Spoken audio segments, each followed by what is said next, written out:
is an amazing report we're about to break down here.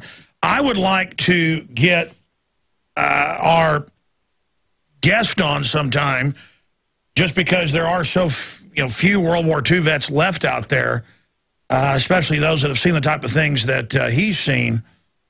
The gentleman that is having his home and his land taken, and they want him to exhume his wife, is Renn Bodeker, 89-year-old World War II Army Airborne combat veteran and war hero living in Montana, who's being thrown off his own land and thrown out of his own house by Montana Federal Bankruptcy Trustee. And again, a house and land, from what I know, are paid for. Correct me if I'm wrong. We're going to go to Stuart Rhodes of Oath Keepers, himself a paratrooper of a later era, and he's also a constitutional lawyer. He's also representing Rob Dew in his suit against the G20 for our reporter getting arrested a few years ago. That's another issue. But Renn Bodeker was one of the people involved in the Los Banos raid, is one of the most celebrated textbook examples of a perfect rescue operation in military history. And you can read about it there in the link that's at Infowars.com. World War II war hero is having his land and home stolen over at Oath Keepers. They also have the article. That's where it originates from. And it just goes over all the different things. I mean, a real live war hero was part of one of the most famous rescue operations ever, parachuting behind enemy lines to fight a larger force of Japanese who'd been killing U.S. and British troops as they left the POW camps that they had as they retreated. So they went in and saved the people before they could kill any of them.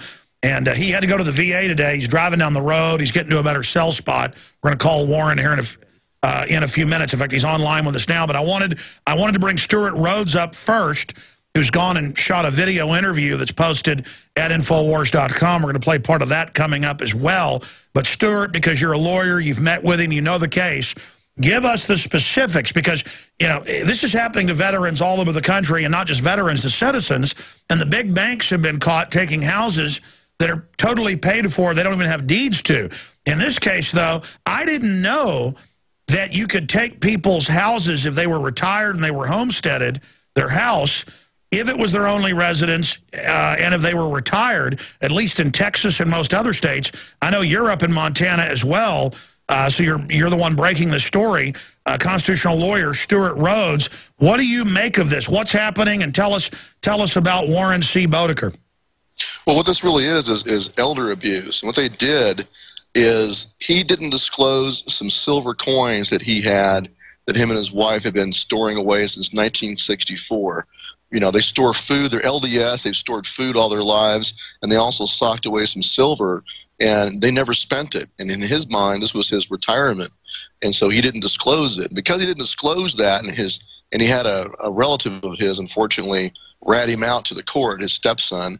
And when they found that out, then they dropped the hammer on him and said, you didn't disclose this, and so we're going to take everything you own. We're going to do an adversarial proceeding. But that's ridiculous. If he had something back in the 60s, I mean, that's his. Well, he should have disclosed it. Even if it's exempt, they're supposed to disclose it. But this is the problem. Here's a man who doesn't understand complex legal issues, doesn't understand bankruptcy, and they get him in this position. And once they got something on him, they just went after him like a mad dog. And they just said, if you fight us, we'll take everything you have, and you'll wind up penniless. We'll attack your homestead. We'll void your homestead. We'll deny you the discharge. And so they pressured him into signing a stipulation that agreed to waive his homestead and give up his bankruptcy. And so he wound up with nothing in the end. He didn't get anything out of it. They went ahead and denied him the bankruptcy and wiped away his homestead. over some coins, losing a house, land, everything.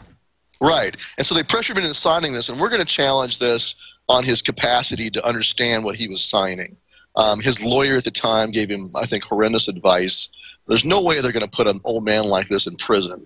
So it was an empty threat, but they pressured and threatened him with prison time, and they pressured him into signing away his right to his homestead. And as you said earlier, when you have a homestead like that, creditors can't get it. So he'd have been better off if he just unplugged his phone and threw all the bills in the trash and ignored the bank's call. Exactly, but people don't know this. In fact, they had the Department of Education SWAT team people over unpaid bills to create a national fear that you can be arrested if you don't pay tuition which is a fraud. There is no law. We don't have debtor's prison. That's what 1776 was all about, while the bankers steal billions. But continuing here, this is amazing. So obviously somebody wanted that house. Somebody wanted to be able to sell it. And so yeah. Yeah, exactly. And this is the problem is that from what I know of bankruptcy, and after calling, I'm not a bankruptcy lawyer, but I called several, and they said, well, the trustee gets a percentage of whatever she can bring into the estate. And so if she can successfully attack his homestead and bring the home into the estate for the creditors, then she gets a cut. And this is the other thing, is this trustee hired herself as the lawyer for the estate and as the lawyer for the trustee. So she's her own lawyer. And so she's charging legal fees to advise herself and to advise the estate. And then she's being paid a percentage, apparently, a percentage of the take for the whole thing. Oh, boy, I tell you, so this is a whole ball of worms here, Stuart. As a constitutional lawyer, I know top of your class, but what was, I mean, this is a whole other legal hat to wear here, but I'm not a lawyer, but this looks like somebody's going to be in some big trouble unless the local judge and everybody are in on it. Here's the problem. This guy is a famous war hero. Tell us about that, and then we're going to bring Warren C. Bodeker up. Well, as you said earlier, he's part of one of the most famous rescues. He, along with 121 other paratroopers, they parachuted in at 7 o'clock in the morning, first thing in the morning when they knew the Japanese guards would be out exercising, and they caught them with their pants down. They rescued over 2,000 civilians and also military, including men, women, and children. And they knew that the Japanese were going to slaughter them all. And they knew that. That's why they did this. They went in behind enemy lines, got them out. And when they came back, when the Japanese retook the area, they took revenge on the local population and killed 1,500 Filipino men, women, and children villagers to get revenge on them for aiding the raid. And so this is a good example. I mean, if Warren hadn't done this, and him and his fellow paratroopers had not done this, all 2,200 of those prisoners would have been slaughtered, and then they would never have had children and grandchildren. You can probably figure about 50,000 people wouldn't exist on this planet. And by the way, I've never been in the military. I'm not even a history buff when it comes to the military. I knew about this raid because I remember over a decade ago seeing a show on it on, I think it was History Channel, about this. Right. This is a very famous. So, I mean, this guy really is part of a serious war hero operation. And now, here he is. They're going to have to dig up his wife. I want to bring him up. He's on the road having to go to the VA right now. Warren, he goes by Renn C. Bodeker, 89-year-old World War II Army Airborne combat veteran of a whole bunch of combat jumps.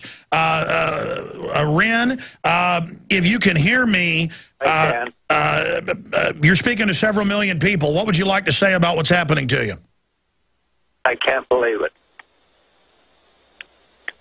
I can't believe what they're doing. My wife and me built a home, bought the property, paid for it. We wanted this property to remain in the family, never to be sold for the rest of our lives and the rest of our posterity. And we both agreed we both wanted to be buried on the property. She died July 3rd of last year with cancer, and I buried her. Now they tell me I've got to dig her up and move her in 30 days' time. That is cruel and very abusive. I'm just to interrupt to bring Stuart Rhodes up. Stuart, I mean, isn't this a lawsuit waiting to happen? I mean, this type of cruel behavior towards somebody? Well, unfortunately, they've like the Nazis legalized everything they did. Apparently, this is now legal. They've made it legal. In fact, he was in the hospital last week being tested for prostate cancer. He's been diagnosed with prostate cancer. And they had a hearing on this, and he was not able to attend. From his hospital bed, he faxed in a motion to continue, and the judge denied it, said there's no excuse for him not being there. My God, well, I'm going to go back to him. We obviously need to get on this judge with the public. In Montana, if you don't go stand up for this guy, you get what you deserve. The rest of America. I'm sick of watching them pick on old people. This is how I got started on air 17 years ago, as people remember those newscasts I did with them taking old people's land for 3-inch grass, with the health department claiming that it was a zone violation. So I started going to city council people's houses and showing they had taller grass and demanding that they get in trouble. And they backed off. Where are people standing up for old folks? Now, I'm going to go back to Renn here in just a minute. But, Stuart, tell us how you got in contact with him, and then you can ask him the question since you know him. Well, I went down to a VFW hall to give an Oath Keeper presentation in Sanders County in Plains, where he lives. And the other veterans there told me about this. And then I got in contact direct with him. We're trying to find him a really good bankruptcy lawyer. I'm not a bankruptcy lawyer. I just don't know that system. And so we got to find somebody who's an ace bankruptcy lawyer who will go in there and fight. My lawyer is Eric Tabb here in town, but he beats the city all the time in the feds, but I don't think he can practice in Montana. Well, if he's admitted to federal bankruptcy court, I believe he can be admitted pro hac vice. So I think he could. So please put him in touch with me. All right, I will. I'll call my lawyer. Let's go back to Renn. I mean, why don't you ask him some of the questions here, Stuart, since you know him? Well, Renn, and just give the people here a background. Like you said earlier, you planned on being buried there with your wife. You never intended to sell your property. Isn't that right? That's correct. And why'd you sign this stipulation? Did you feel, I mean, did they threaten you with prison and with taking everything away from you and leaving you penniless? Yes, they said I could face federal prison under the Fraud Act, and that I could end up in prison if I didn't make some changes. I don't remember exactly how they worded it or anything else, but they had me sign a waiver on the bankruptcy that I went along with them not allowing my bankruptcy. And I don't remember the details exactly how it was they put it to me to release my homestead, which I ended up signing off on my homestead so that they could pay the creditors. Right. I do remember the details. The stipulation says that in exchange for them not doing it through an adversarial process, waiving your homestead or voiding your homestead and denying the discharge, that you agree to do those two things. You agree to waive your homestead and deny the discharge and sell your home. And so you really got nothing out of it, except they told you, well, if you don't do it this way, we'll eat up all of it with attorney's fees and costs, and in the end, you'll want it penniless. Let me ask Renn this. Renn, are they preying on other elderly folks in your area? Because I've seen a pattern nationwide of shaking down and getting people to sign documents they don't understand here in this sickening country we live in, where they Time Magazine and Newsweek glorify euthanizing people like you. Do you know other veterans or folks in your area being preyed on? No, I don't. Not as such. I've heard, as I've watched different things on the computer, I've read different things like in Florida and other places where they're doing not the exact same thing, but they are taking homes away from the veterans and putting them out in the street. I don't know. What's going on is terrible, all over the United States. How long do you have till they make you exhume your wife and move off your property? They have not sent me a notice in the mail, but at that hearing on the 12th that I couldn't be to, they said I had to move her off in 30 days' time. So you're in the hospital, and you sent that into the judge. Who is this judge? Do we know, Stuart, who this judge is?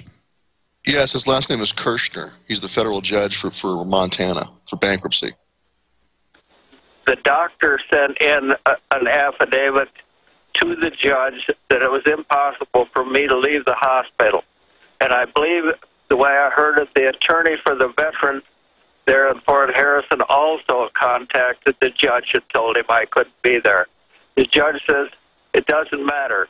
It just went ahead with the trial without me there. I had this lady that's really been helping me, Roxanne Ryan, and I gave her power of attorney to act for me, and they wouldn't pay any attention to what she said. And they ended up giving the property, selling the property that's worth between $350,000, $400,000 for $155,000 to this party.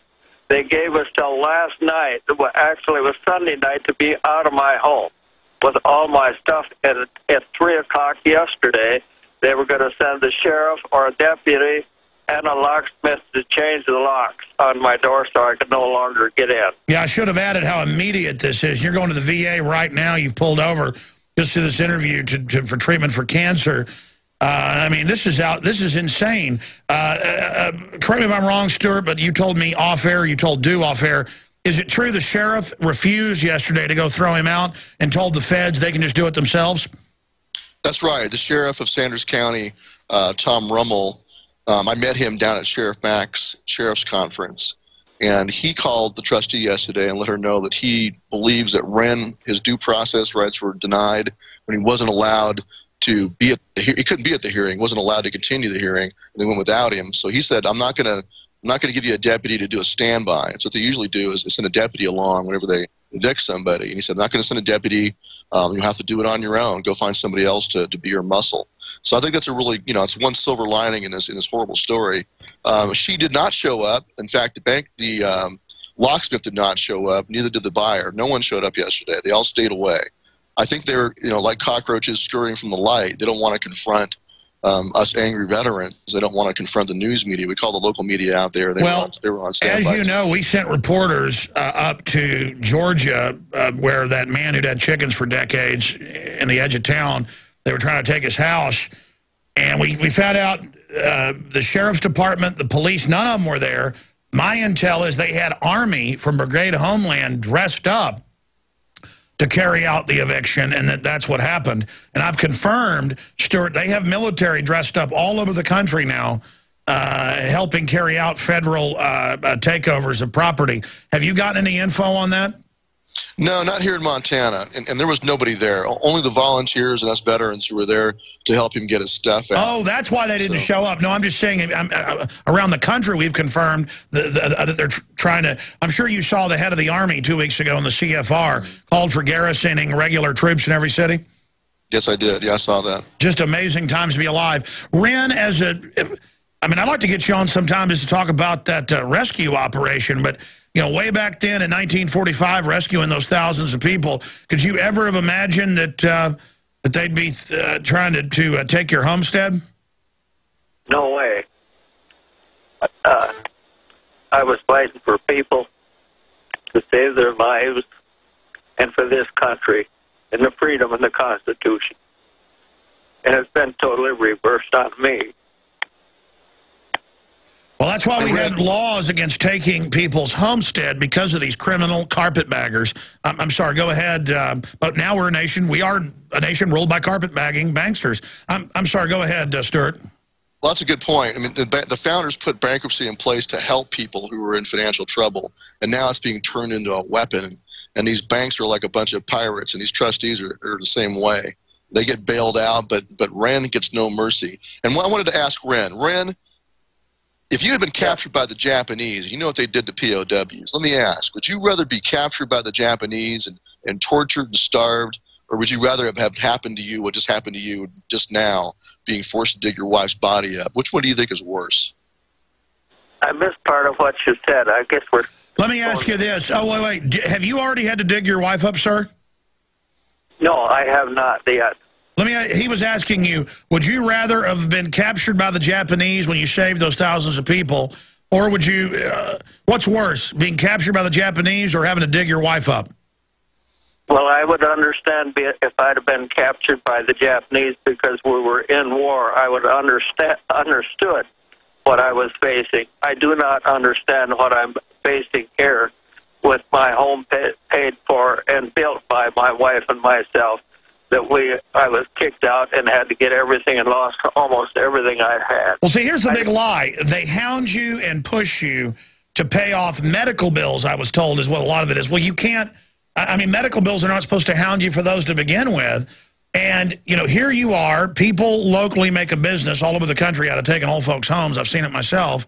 And then you get manipulated into this, and now because you had some silver coins set aside as your emergency backup, and you live in a modest home, a modest piece of property, they're trying now, threatening you with prison to induce you to waive your rights to get the property. If that isn't racketeering right there from just what I've seen, I don't know what is.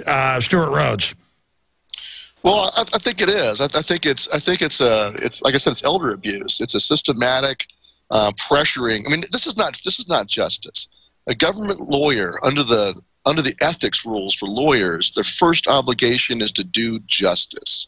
If he did something that he should not have done, if he should have disclosed assets, fine. Then don't give him the bankruptcy. Have him pay his creditors out of that money, out of those coins.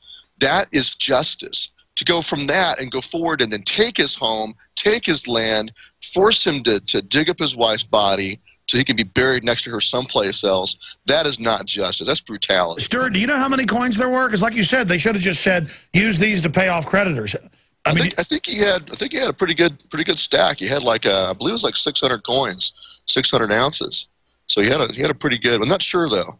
But one thing about it is the person that was helping him store the coins.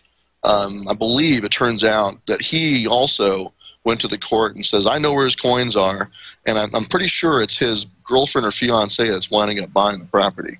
So basically, they're selling it to the informant. That's what's happening here. You're kidding. No, serious. Oh my God! Well, what is that? I mean, that is this country is just.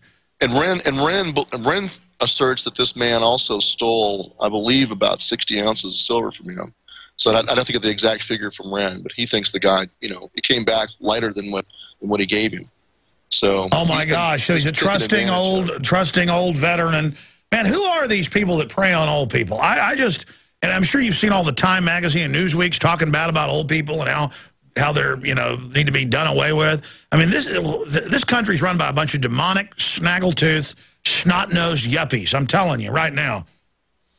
Well, they act like ghouls. That's what really upsets me is that this shouldn't be done to anybody, first of all, any elderly person. But to do this to a war hero like this, a guy who gave up everything to go fight for his country and saw good friends die, it's disgusting. Well, the whole system is primed. Is primed for these ghouls to work it. We've got Renn back. His phone cut out. Renn, anything else you'd like to add, sir? Anything we can do for you? I mean, I know the veterans are trying to hang out there and be with you, but I mean, I guess they could come at any time. We need to give the name of the town. I mean, is there anything anybody can do? Any ideas, Renn?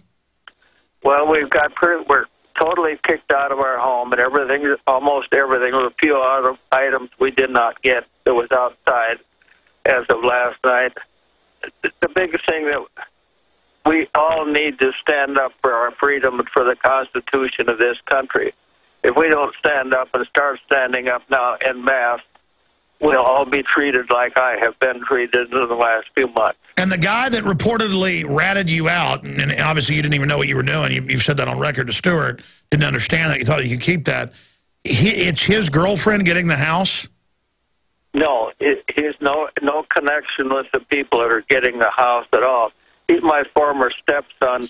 No, Renn, the other guy, Richard, that was helping you with the silver, wasn't it his girlfriend that's buying the house? Yes. Girlfriend or wife, I don't know which it is. He's told me they were married, but he's told us that part, I believe, that he was single, that she's a single woman. So I don't know. Yeah, Alex, what happened was his stepson first sent a letter to the bankruptcy court. That was the first person that ratted him out. What a nice fellow. Yeah. And then this other guy that was helping with the silver, he also went to the court and said, I know where the silver is. And it's let me tell you, wow, as this country unravels, it's going to get bad. Can you imagine all the rats running around out there, Stuart? Yeah, that's the problem. There's no more honor in this country and no more sense of justice. And people just do, I mean, not everybody, but there's so many like this who just do whatever it takes to get something for themselves. And they act like pirates. Yeah, it'd be one thing if you ratted somebody out, an old man, because you thought they were supposed to turn in some silver. I wouldn't do that. That's dirty. But to do it for yourself, those folks are buying so much bad luck with what they've done, they might as well be Judas Iscariot. That's right. And Renn, how many ounces of silver do you believe this man stole from you? How many ounces of silver? Did he took? I've had a total of 1,300 ounces stolen from me. I had a total of 2,600 ounces of silver.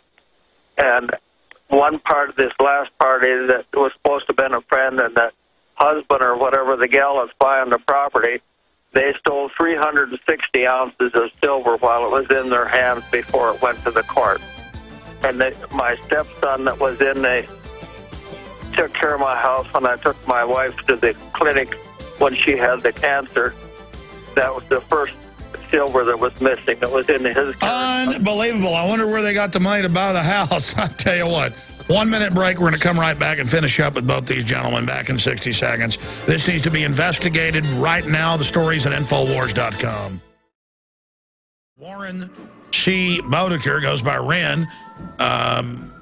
World War II war hero, rescued more than 2,000 people in the Los Banos raid. He's out in Montana, and this stuff's going on everywhere. And they're claiming because he kept some silver in a bankruptcy that they're taking his property, everything, because they got him to waive it with threats of jail time. Renn, just to be clear, you didn't understand that you couldn't keep that silver? No, I didn't. In that silver and gold that we've collected over all those years, we never spent one dime for buying anything. When we needed a car, I let my teeth go, everything, because that was for our future when we got old age. The home was built for that, with no steps or anything. It was built strictly for our retirement and old age. Yeah, I know there's been some federal rulings. You could calculate the value of that, of what you bought it at the time, too, so it's probably a lot reduced. But point is, you didn't know. Stuart, where do we go from here? I would think that we need the local police, if they've got any honor. This is the feds doing this. They should dig into these other people, get warrants, look at deposits, silver sold. I would go around the local places, even in towns 100 miles away, and get records of the silver sold with warrants to see if they were indeed selling his silver. And then you could build a case backing up what he's saying. This was an organized deception the whole time, planning to get him into bankruptcy to do this. Again, I don't know all this, but that's what my gut hound dog tells me to look into. What do you say to that right there? Well, there's two different strategies of attack on this. On the one hand, he needs a really good bankruptcy lawyer. We've got an appointment set with him to go see a psychologist who's going to do an assessment of his capacity to see whether he could understand what he was agreeing to. So we'll attack the stipulation and try to wipe that out, and then put him back where he was, back with his homestead, and then they can then try to go ahead and do an adversarial proceeding. We'll fight him all the way. But the other strategy, I mean, it'd be nice to have somebody look into the theft of his silver, but I think that's a second issue. So we need a two-pronged strategy there. And we also have had folks contact us, friends of mine through Oath Keepers, who are trying to raise the money to buy his house back. And so I really hope they're successful to reach people that have money and can do that. But I encourage folks to go. There's on our website is a link they can donate directly to his legal defense fund. Yeah, that's all great. But I mean, if we try to always buy people out of their trouble, it's a losing battle. It's important in this case to help him. I think bringing the people involved in this to justice if they've done something wrong, I think that's what's important. Well, sure, if he can, but this is why I don't mess with the law much. It's such a corrupt system, and it's already so far gone. I mean, the court let this trustee hire herself as the lawyer for the trustee and for the estate, and said in its order allowing this that she's not biased, that she has no conflict of interest. It's just ridiculous. And so the law in this country has deteriorated into being a weapon. And so I don't think there's, in the big picture, I don't think anybody involved in this is going to be, prosecuted for anything. But we can restore his homestead. I think that's possible. It was Montana with that weird Hardin stuff. A lot of weirdness going on up there. I know it's a lot of good people, but also has that weird old mining thing going on. In closing, Renn, anything else you'd like to add, sir? Well, I was just thinking as you was talking there, you and Stuart Rhodes and the Oath Keepers, all of you that's taking a hand and helping me here, whether you realize it or not, you're making a combat jump into enemy territory just like I did. No, we're not. Listen, we just know that people are feeding on old folks. None of us are safe. So it's real simple. Okay. I thank you for the time that you've spent with me, and look forward to hearing more from you. All right, thank you so much. God bless you. All right, there he goes. Stuart, we'll continue to watch this situation. Again, I don't know all the particulars of the case like you do. I've just seen this done so many other times with other people. So thank you for investigating. Oathkeepers.org is where people can find out more. Yes, they can. They can go there to donate. And it's directly to Renn's legal defense fund. No. He needs legal defense right now. Great job, Stuart. And I'll get a hold of my lawyer, too, and maybe get you guys on the phone. All right, we'll be right back. All right, thank you. Big news coming up.